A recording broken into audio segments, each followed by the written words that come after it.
Kiai Haji Agus Abdul Wahab Fahri. Sekarang beliau menjadi pengasuh Pondok Al-Halim dan menjadi ketua Yayasan Pondok Pesantren Miftahullah. Masa kecil beliau lahir di Surabaya tepatnya pada 30 Desember 1971. Kemudian untuk pendidikan beliau di SDN 1 Nglawak Kertosono, lulus sekitar tahun 1980. Kemudian beliau meneruskan di SMP 1 Kertosono, lulus tahun 1988. Kemudian beliau melanjutkan di Semakar. Masa kecil beliau di Nglawak, sebelumnya beliau di Surabaya. Kebetulan tahun 1976-1977 pindah ke Nglawak Kertosono mengikuti orang tua. Inspirasi beliau untuk menekuni ilmu agama, yang pertama karena beliau memang tidak bisa lepas dari agama. Ilmu agama itu penting, jadi siapapun juga harus wajib untuk belajar ilmu agama, baik di pondok, baik di madin. Yang kedua, karena memang orang tua kebetulan backgroundnya seorang kiai. Kakak beliau juga punya pesantren yang besar, Mbah Nyai Abdul Fattah, sehingga beliau harus menguruskan perjuangan Mbah Nyai Abdul Fattah. Ini yang paling penting. Sampai kemudian kita ditinggalkan sesuatu pewaris-pewaris pesantren.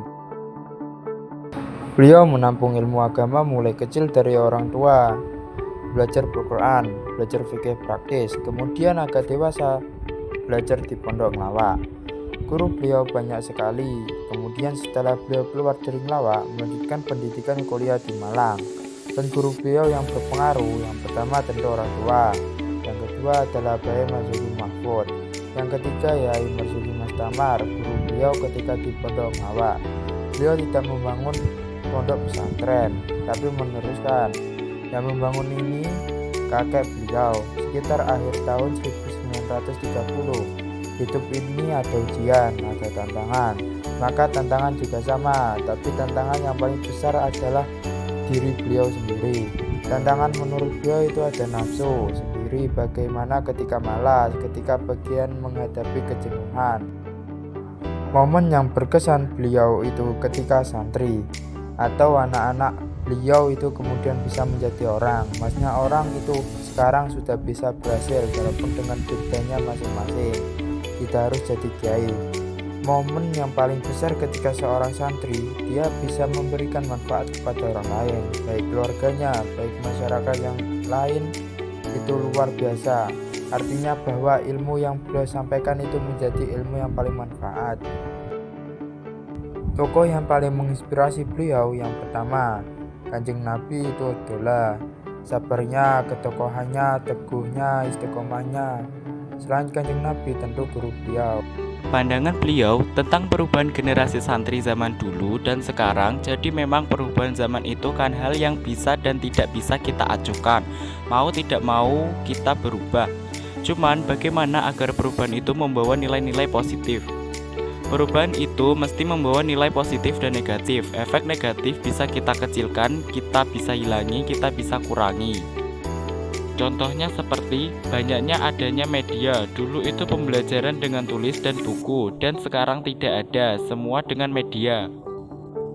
Sekarang agar kemajuan teknologi itu bisa positif kepada masyarakat dengan meminimalkan imbas negatif.